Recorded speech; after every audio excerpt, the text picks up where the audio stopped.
जय भीम दोस्तों। अंबेडकर न्यूज़ में आपका स्वागत है। और सबसे पहले मैं आप सबसे माफ़ी मांगना चाहूँगा। कम से कम 3 हफ्ते हो गए हैं, there is no interaction and lectures from my side on to the same channel. तो ये अंबेडकर न्यूज़, मैंने इसका नाम बदल दिया है। पहले ये अंबेडकर पुराण था, जो कि अभी आप अंबेडकर न्यूज़ हो गया है। इसके पीछे कुछ कारण है। इन दिनों जो मैंने 3 हफ्ते का, इन दिनों में मैं कुछ पुराणों की स्टडी कर रहा था, उनको पढ़ रहा था। तो बहुत सारी चीज़ें निकल के आई सामने, जिसको मतलब पढ़ के बहुत दुख हुआ, बहुत अजीब लगा।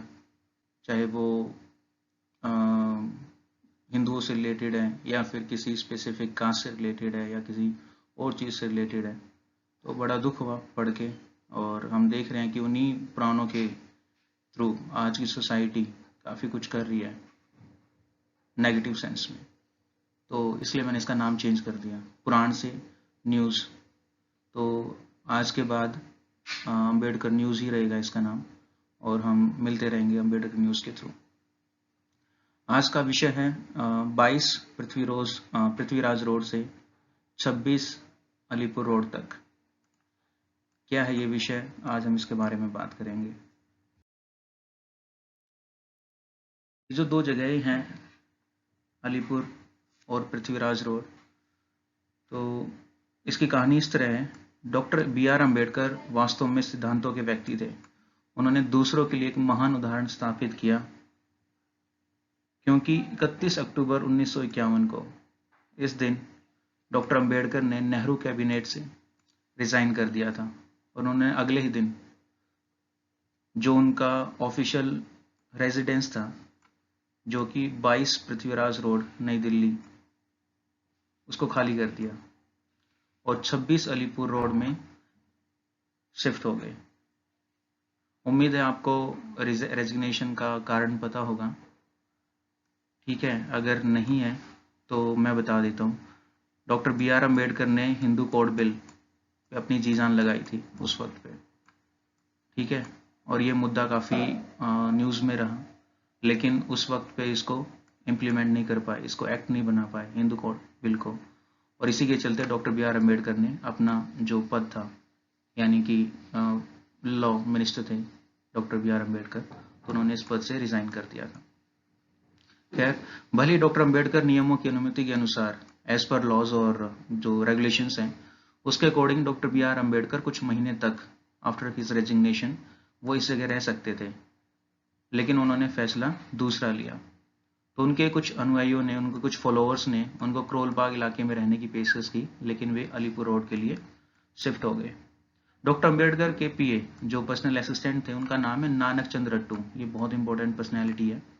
ये सबसे ज़्यादा डॉक्टर B.R. अम्बेडकर के साथ रहते थे। तो उन्होंने एक बात कही जो कि सच थी, कि जिस दिन उन्होंने कैबिनेट छोड़ा, नेहरू कैबिनेट छोड़ा, उसी दिन सिरोही के तत्कालीन राजा, उस वक्त जो सिरोही जगह के जो राजा थे, उनसे मिले थे और उन्होंने डॉक्टर अम्बेडकर को 36 अलीपुर रोड वाले घर में रहने का अनुरोध किया। उन्होंने रिक्वेस्ट की डॉक्टर B.R. अम्बेडकर को कि वो यहाँ रह सकते हैं।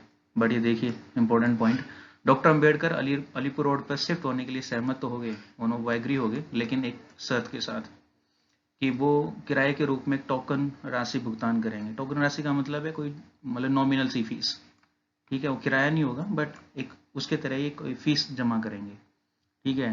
ये इम्पोर्टेंट पॉइंट है जहाँ तक उनके स्वभाव की बात है। खैर, राजा इस बात से सहमत हो गए कि ठीक है, आप टोकन राशि दीजिए और मतलब आप जैसा आप चाहते हैं उसके अकॉर्डिंग आप रह सकते हैं। और अगले ही दिन, यानी कि 1 नवंबर 1956 को, ठीक है, 31 अक्टूबर को उन्होंने रिजाइन किया था, यह आप देख सकते हैं। और ठीक अगले दिन डॉक्टर अम्बेडकर ने अपनी जो सरकारी घर का ताला, स्टॉक और बैरल श्वेता अम्बेडकर, जो कि डॉक्टर अम्बेडकर जी की सेकंड वाइफ थी, इनके पास छोड़ दिया और 26 अलीपुर रोड पर शिफ्ट हो गए। तो पॉइंट ये है, अगर आज के करंट के हम सिनेरियो में देखते हैं, जिसने भी ये आर्टिकल लिखा है, जहाँ से मैंने ये आर्टिकल लिया है, उनका भी पॉइंट था, और आज भी हम आप सब समझते हैं कि जब कोई पॉलिटिशियन, कोई भी मंत्री या तो रिजाइन करता है या कैबिनेट से उसको हटा देते हैं बिकॉज ऑफ एनी रीजंस, अगर उसको छोड़ना पड़े तो इतना आसान नहीं है, वो छोड़ते नहीं है। तो इन्होंने एग्जाम्पल दिया है अजीत सिंह, लालू यादव, राम विलास पासवान और उनके जैसे अन्य लोग डॉक्टर अम्बेडकर से कुछ सीखेंगे और पद छोड़ने के बाद आधिकारिक आवास में नहीं रहेंगे। ये बहुत इंपॉर्टेंट पॉइंट है, अभी नेक्स्ट स्लाइड में हम देखेंगे इसी से रिलेटेड। और यह एक जाना पहचाना है कि फैक्ट है, वेल नोन फैक्ट है कि बहुत से नेता अपने ल्यूटियंस बंगले को, ठीक है, जहाँ पे सारे पॉलिटिशियंस रहते हैं, इतनी आसानी से खाली करना पसंद नहीं करते। वे अपने बंगले को बरकरार रखने के लिए हर हथकंडा अपनाते हैं, ठीक है। और बहुत सिंपल सा फैक्ट है ये, आज के टाइम में अभी अगर हम देखें तो बहुत सारे इलीगल और अनटाइटल्ड जो हैं ये जो बंगलोज हैं पॉलिटिशियंस ने अभी भी मतलब रखे हुए हैं, ठीक है। और हद तो ये है कि जहाँ तक इन बंगलोज की बात है, एक एग्जांपल ले सकते हो उत्तर प्रदेश की पॉलिटिक्स का, यूपी की, ठीक है। करंट में जो ये आदित्यनाथ, ठीक है, जब ये जब ये मुख्यमंत्री बने थे तो इन्होंने क्या किया था मुख्यमंत्री आवास का, ठीक है। इन्होंने गंगा जल से पूरे सीएम हाउस को धुलवाया था, ठीक है। और उससे पहले सीएम कौन थे, ये मिस्टर अखिलेश यादव। तो देख सकते हैं किस हद तक इनकी सोच है और किस तरीके से ये इन चीज़ों को देखते हैं। खैर, डॉक्टर अंबेडकर 6 दिसंबर 1956 तक अपने नए घर में रहे।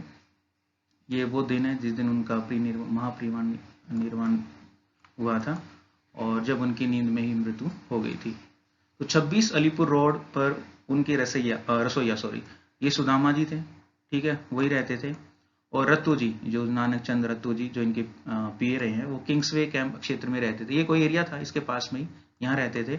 और सुबह 9 से रात के 9 बजे तक डॉक्टर अम्बेडकर के साथ ही रहते थे इनके पीए, ठीक है। डॉक्टर अम्बेडकर 26 अलीपुर रोड पर उनके जो वर्कर्स थे, कार्यकर्ता थे, इंटेलेक्चुअल्स, बुद्धिजीवी और उनके फॉलोअर्स जितने भी, उनसे घंटों मिलते रहते थे।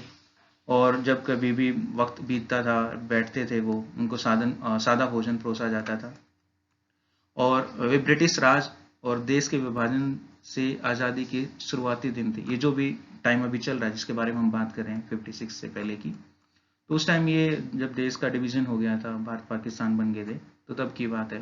तो इनका जो अक्सर जो ये बैठते थे घंटों, उनके बारे में उनके जो विषय रहते, जो सब्जेक्ट्स रहते थे, टॉपिक ऑफ डिस्कशन, वो इनके आसपास के ही रहते थे, ब्रिटिश राज के और इसके देश के विभाजन के बारे में।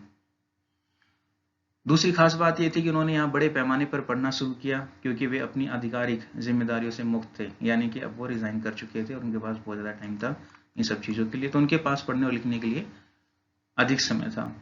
यहाँ अलीपुर रोड पर डॉक्टर अम्बेडकर ने अपना क्लासिक पाठ बुद्ध और उनका धम्म लिखा। शायद आपको ये पता हो कि इनकी लास्ट राइटिंग थी, बुद्धा एंड हिज धम्मा, ये उनकी लास्ट राइटिंग थी।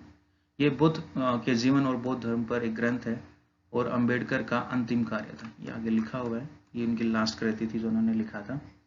खैर, तो एक बात हो रहा है यहाँ पे कि जब भी लोग इनसे मिलने आते थे, ठीक है, तो ये उनको ये बहुत सारी बुक्स जो उन्होंने लिखी थी वो गिफ्ट देते थे। उन बुक्स में से जैसे जाति का विनाश, एनिहिलेशन ऑफ कास्ट, शूद्र कौन थे, who were untouchables, Buddha and his dharma, तो जो भी उनसे मिलने आते थे उनको ये भेंट स्वरूप दिया करते थे। और उनके महापरिनिर्वाण दिवस के बाद उनकी जो वाइफ थी डॉक्टर श्वेता अम्बेडकर, यहाँ 3 साल तक रही, 26 अलीपुर रोड पर, राइट, जो इनका घर था। सिंस ये जो इनका जो लोकेशन, इनका जो घर था, बंगलो था, ये दिल्ली यूनिवर्सिटी के पास में ही था, तो यहाँ के भी बहुत सारे टीचर्स और स्टूडेंट्स उनसे मिलने आया करते थे। तो 6 दिसंबर 1956 के बाद क्या हुआ, उनके डेथ के बाद सिरोही के जो राजा थे, जिन्होंने इनसे आग्रह किया था, इनसे रिक्वेस्ट की थी कि आप यहाँ के शिफ्ट हो जाइए, तो इन्होंने क्या किया, वहाँ के एक लोकल जो बिजनेसमैन था, ये भाई साहब जो है ना मदन लाल, इनके बारे में मैं अगले जो अपना जो भी है अगली जो न्यूज़ होगी अम्बेडकर न्यूज़, उनके बारे में मैं डिस्कस करूँगा, बहुत ही इंपॉर्टेंट पहलू है ये। तो इन्होंने क्या किया, जो सिरोही के राजा थे, इन्होंने जो लोकल बिजनेसमैन थे मिस्टर मदन लाल जैन, इनको बेच दिया, ठीक है। और वर्षों बाद डॉक्टर अम्बेडकर के जो फॉलोअर्स थे, उनकी मांग पर अलीपुर रोड को 2003 में उनके स्मारक में परिवर्तित कर दिया, ठीक है। रही बात इनकी मदन लाल जैन की, तो अभी हम नेक्स्ट वीडियो में इसके बारे में बात करेंगे कि मैंने क्यों इसको रेड कलर में किया और बाकी जितनी भी चीज़ें हैं मैंने उसको ब्लू कलर में रखा है। तो शुक्रिया दोस्तों वीडियो देखने के लिए। अगर आपको अच्छी लगी तो इन्फॉर्मेशन आगे पहुंचा सकते हैं। अगर आप नए हैं इस चैनल पे, ऑब्वियसली बहुत सारे लोग नए होंगे, तो आप इसको सब्सक्राइब कर सकते हैं चैनल को, और ये इन्फॉर्मेशन आपको अच्छी लगी तो आप इसको आगे शेयर कर सकते हैं। शुक्रिया आप सबका अम्बेडकर न्यूज़ पे जुड़ने के लिए, एक बार फिर से शुक्रिया।